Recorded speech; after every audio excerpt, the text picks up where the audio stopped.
Hello నమస్తే welcome back to my channel Jaanu తెలుగువారి అమ్మాయి. ఈరోజు మీ అందరి ముందుకి ఒక మంచి వ్లాగ్తో అయితే వచ్చేసానండి. ఇదైతే నా డే రొటీన్ వ్లాగ్ అయితే షేర్ చేసుకుందాం అనుకుంటున్నాను. ఇంక ఇదైతే మార్నింగ్ ఎర్లీ మార్నింగ్ అయితే ఇంక లేచిన వెంటనే ముందుగా అయితే నాకు మా వారికి టీ అయితే పెట్టేసుకున్నాను. మా అబ్బాయికి లాస్ట్ డే ఎగ్జామ్ అనమాట. ఇంకా అదే లాస్ట్ డే స్కూల్ కూడా. ఇంక వాడైతే రెడీ అయిపోతున్నాడు. ఇంక రోజు డైలీ కూడా తనంత తానే షూ పాలిష్ చేసుకొని తన పని తనే చేసుకుంటాడండి. పర్వాలేదు, ఇప్పుడైతే పిల్లలు కొంచెం ఎదిగారు కాబట్టి వాళ్ళ పని వాళ్ళు చేసుకోగలుగుతున్నారు. లేదంటే ఇంతకుముందు అయితే అన్నీ నేనే చేసేదాన్ని దగ్గరుండి. ఇంక ఇప్పటి నుంచి వాళ్ళకైతే నేర్పించాలి వాళ్ళ సెల్ఫ్ డిసిప్లైన్ అనేది. ఇంకా వాడు స్కూల్కి అలాగే మా వారైతే ఆఫీస్కి అయితే వెళ్ళిపోయారు. ఇంకా అతనైతే మార్నింగ్ టిఫిన్ అది ఏమీ చేయరు అనమాట.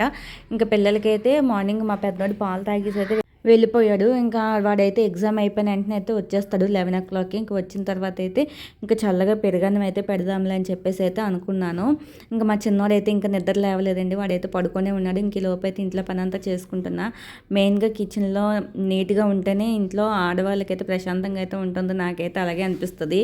ముందు లేచిన వెంటనే ముందు కిచెన్ అయితే క్లీన్ చేసి పెట్టేసుకుంటాను. ఎంత పని ఉన్నా సరే కిచెన్ నీట్గా ఉన్న తర్వాతే అసలు వంట కూడా స్టార్ట్ చేస్తాను. నేనైతే అసలు కిచెన్ అనేది కొంచెం క్లమ్జీగా ఉన్నా సరే నాకు అసలు పనే చేయాలనిపించదు.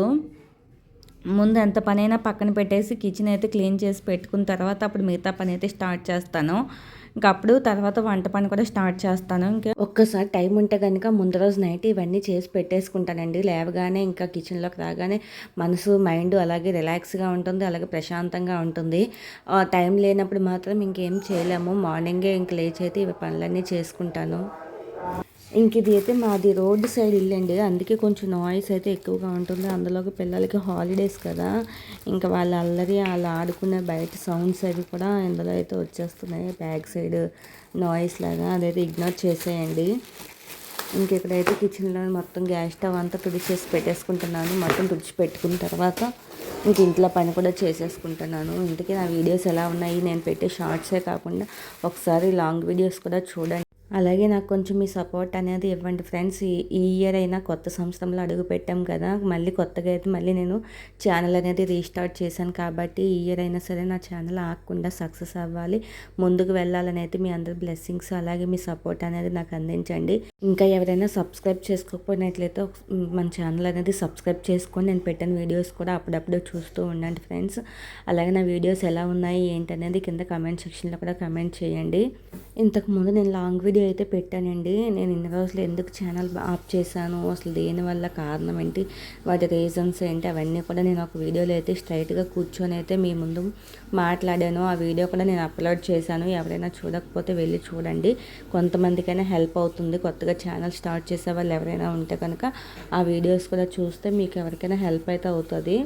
అలాగే ఒక ఇన్స్పిరేషన్గా కూడా తీసుకోవచ్చు మీరు ఎవరైనా సరే. ఇంక ఇక్కడైతే మొత్తం క్లీనింగ్ అంతా అయిపోయింది. ఇంకేస్ ఇదంతా కూడా ముగ్గులు అయితే వేసుకుంటున్నాను. గ్యాస్ స్టవ్ దగ్గర అయితే డైలీ ఈ విధంగా నేను తుడిచి ముగ్గులు పెట్టుకుంటానండి. ఇంకా అది ఎంతసేపు ఉండదు. నేను వంట చేసి మళ్ళీ మొత్తం క్లీన్ చేస్తాను. మళ్ళీ వంట అంతా అయిపోయిన తర్వాత అప్పుడు మొత్తం మళ్ళీ క్లీన్ అదంతా కూడా పోతుంది. కానీ ఎంతైనా సరే మనం క్లీన్ చేసామంటే స్టవ్ దగ్గర లక్ష్మీదేవి కదా, మనం లక్ష్మీదేవి లాగా అయితే భావిస్తాం కదా. అందుకే నేనైతే డైలీ లేవగానే కానీ ఒక్కొక్కసారి నైట్ టైం అయినా సరే ఈ విధంగా తుడిచి ముగ్గులు పెట్టుకొని నీట్గా అయితే ఈ విధంగా కుంకుమ బొట్లు గంధంతో బొట్లు అయితే పెట్టుకుంటాను. అదొక మనశ్శాంతి అయితే అనిపిస్తుంది మనకి. అప్పుడు ప్రశాంతంగా వంట చేయడానికి కూడా ఇంట్రెస్ట్ అనేది వస్తుంది. ఇంక ఈ పనులన్నీ అయిపోయిన తర్వాత ఇంకా ఇల్లు గుమ్మాలకు తుడిచి ఇంకా తడిబట్ట అది పెట్టేశాను. అంతా అయిపోయిన తర్వాత మిషన్లో బట్టలు కూడా వేసేసాను. మొత్తం అన్నీ వేసిన తర్వాత బయట కూడా నీట్గా అయితే పార్కింగ్ ఏరియా అదంతా కూడా క్లీన్ చేసి అక్కడ కూడా ముగ్గులు అయితే పెట్టేసుకున్నాను. చూపిస్తాను చూడండి. మొత్తం ఇల్లు అంతా క్లీనింగ్ అయిపోయిన తర్వాత ఒక్కసారిగా చూస్తే ఏంటో తెలియదు, మైండ్లో అదొక హ్యాపీనెస్ అనిపిస్తుంది మనకి. అమ్మయ్య మనం చేసిన పడ్డ కష్టం అంతా కూడా పోతుంది అదంతా ఒకేసారి క్లీన్గా చూసేసరికి. చూసారు కదా ఎంత నీట్గా అయితే చేసేసుకున్నాను. మొత్తం అంతా పనులన్నీ అయిపోయాయి. షింక్లో గిన్నెలు క్లీన్ అయిపోయాయి. గ్యాస్ స్టవ్ అలాగే బయట ఇదంతా పార్కింగ్ ఏరియా అదంతా క్లీన్ చేసి ముగ్గులు పెట్టేసుకున్నాను. ఇల్లు మొత్తం నీట్గా తడిగొడి పెట్టేసుకున్నాను. మిషన్లో బట్టలు కూడా అవుతున్నాయి. ఆల్రెడీ ఒక ట్రిప్ అయితే వేశాను, ఇంకో ట్రిప్ కూడా ఉన్నాయి వెయ్యాలి. ఇంక ఇక్కడైతే మా పెద్దవాడు కూడా వచ్చేసాడు ఈ టైంకి అయితే. ఇంకా పిల్లలిద్దరికీ కూడా మా చిన్నోడు కూడా లేచిపోయాడు. ఇంకా వాడికి ఇద్దరికి కూడా ఇంకా చల్లగా పెరుగన్నం వేసిద్దాము. ఇంకా ఎండలు బాగా మండిపోతున్నాయి మాకైతే. ఇంకా సర్లే చల్లగా ఉంటుంది కదా చెప్పి కొంచెం పెరుగన్నం అయితే వేస్తున్నాను వాళ్ళకి. ఇది చద్దన్నం అండి. చద్దన్నం ఈ ఎండాకాలంలో తినడం వల్ల చాలా ఒంటికైతే చాలా చలవ చేస్తుంది. మీలో ఎంతమంది చద్దన్నం తింటారో ఎంతమందికి తెలిసి చెప్పండి. మా సైడ్ అయితే ఇది కన్ఫామ్గా తింటాము. ఈ ఎండాకాలం వచ్చిందంటే కనుక టిఫిన్ల కన్నా చద్దన్నం చాలా మంచిది. ఇంక ఇదైతే ఇంకా అదంతా మార్నింగ్ లాగా, ఇంక ఇదైతే ఆఫ్టర్నూన్ అనమాట. ఇంకా నేనైతే ఫుల్గా పడుకుని పోయాను. ఇంకా మొత్తం నిద్ర వచ్చేసింది, పడుకుని పోయాను. నేను పడుకునే టైంలో మా పిల్లలు చూడండి మొత్తం పెన్నులు అంతా జల్లేసి స్కెచ్ పెన్నులన్నీ బెడ్ మీద అయితే జల్లి పడేశారు. ఇంక అవన్నీ తీస్తున్నాను. ఇంకా పిల్లలకి హాలిడేస్ వచ్చాయంటే చాలు ఇంక వీళ్ళతో ఇదే పని. ఇంకా ఏవి ఎక్కడ ఉంటాయో కూడా తెలియదు. మనం ఎంత ఇల్లు నీట్గా పెట్టుకుని ఎంత క్లీన్గా పెట్టుకున్నా సరే వాళ్ళు ఇంకా చల్లుతూనే ఉంటారు. ఇంకా మనం అవన్నీ సర్దు పెట్టుకోవడమే సరిపోద్ది. ఇంట్లో తల్లిలకి అయితే ఇంకా ఉంటుంది సమ్మర్లో అయితే ర్యాంప్ అనేది. ఇంకా వాళ్ళు ఎక్కడికి వెళ్ళిపోయారో తెలియదు, ఆడుకోవడానికి కూడా వెళ్ళిపోయారండి. ఇంక ఇదైతే ఇంకా డాబా పైకి అయితే వచ్చాను. పైన బట్టలు ఆరేసాను, మార్నింగ్ చూపాను కదా వాషింగ్ మిషన్లో బట్టలు వేసానని చెప్పేసి. ఇంకా అవైతే ఆరేసి వచ్చాను. ఇంకా తీద్దామని చెప్పి అయితే ఇంక ఈవినింగ్ అయితే ఇంకా డాబా పైకి అయితే వచ్చాను. వచ్చిన తర్వాత ఇంకా అలాగా వీడియో అయితే తీసాను. క్లైమేట్ చాలా బాగుంది, కొంచెం చల్లగా అయితే అనిపించింది.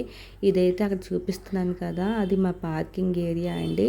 ఇంకా ఎదురుగా నేను చూపించిన బిల్డింగ్ అయితే అది మా పిల్లల స్కూలు. మాకు ఇంటి ఆపోజిట్లోనే స్కూల్ అనమాట అది. ఇంక నైట్ వర్క్ అయితే స్టార్ట్ అయిపోయింది కిచెన్లో. మళ్ళీ మనకి ఇంకేముంటుంది చెప్పండి, ఇంట్లో హౌస్ వైఫ్స్ అన్నాక పిల్లలు చూసుకోవడం, ఇంటిని క్లీన్ చేసుకోవడం, ఇంటిని నీట్గా పెట్టుకోవడం, వంట చేసుకోవడం, ఇంక ఇదే పనులు కదా. ఇంకా నైట్ అయితే వచ్చేసి ఇంక ఇక్కడైతే చపాతి, మేము డైలీ నైట్ టైం అయితే రోటీస్ అయితే తింటాము. ఒక్కొక్కసారి అయితే ఇంక రైస్ తినేస్తాము. ఇంక ఇప్పుడైతే రోటీ అయితే చేస్తున్నాను.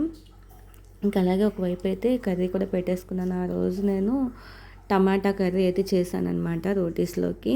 ఇంక ఇక్కడ రోటీస్ అలాగే కర్రీ కూడా చేసేసుకుంటాను. ఒకవైపు అది ఒకవైపు ఇది పెట్టేసుకుంటున్నాను. ఫాస్ట్గా పెట్టేసుకుంటే ఇంకా పని అంతా అయిపోద్ది. ఇంకేమైందో తెలియదండి. ఇంకా ఒక్కసారిగా ఆ రోజు ఈవినింగ్ నుంచి అయితే పడుకొని లేచినప్పటి నుంచి నాకు ఎందుకో పడుకున్నా కానీ అసలు నిద్ర కూడా పట్టలేదు. తల అంతా ఫుల్ హెడేక్ వచ్చేసి చాలా నొప్పి వచ్చేసింది అసలు. ఇంకా బట్టలు తీసుకొచ్చానని చెప్పాను కదా, బట్టలు అయితే మా చిన్నోడేమో నేను మడతేస్తా అని చెప్పేసి అయితే చూడండి ఎంత బాగా మడతేస్తున్నాడో. వాడికి ఆలోచన రావడమే ఎక్కువ, వాడు అలా చేయడమే ఎక్కువ కదా. చాలా క్యూట్ అనిపించింది నాకైతే. ఇంకా అందుకే అక్కడైతే చిన్న వీడియో క్లిప్పింగ్ అయితే తీసాను. నాకైతే ఫుల్ హెడేక్ వచ్చేసింది. తలంతా కూడా ఫుల్గా ఆయిల్ రాసుకొని మసాజ్ అయితే చేసుకుంటున్నాను. ఇంకా ఫుల్ ఆయిల్ రాసి మసాజ్ చేసుకొని ఒక ట్యాబ్లెట్ అయితే వేసుకున్న తర్వాత కొంచెం అయితే తగ్గింది. ఇంక ఇక్కడ మా పెద్దోడికి అయితే ఏవో క్వశ్చన్స్ అయితే అడుగుతున్నా అనమాట. వాడు చెప్తున్నాడు. ఇంక మా చిన్నోడు ఆ బెడ్షీటు అది మడత పెడదామని తీశాడు, పెట్టి ట్రై చేశాడు. ఇంకెంతకీ రాక ఇంకా అదైతే పక్కన పడేసి వేరేదైతే ఎత్తుకున్నాడు.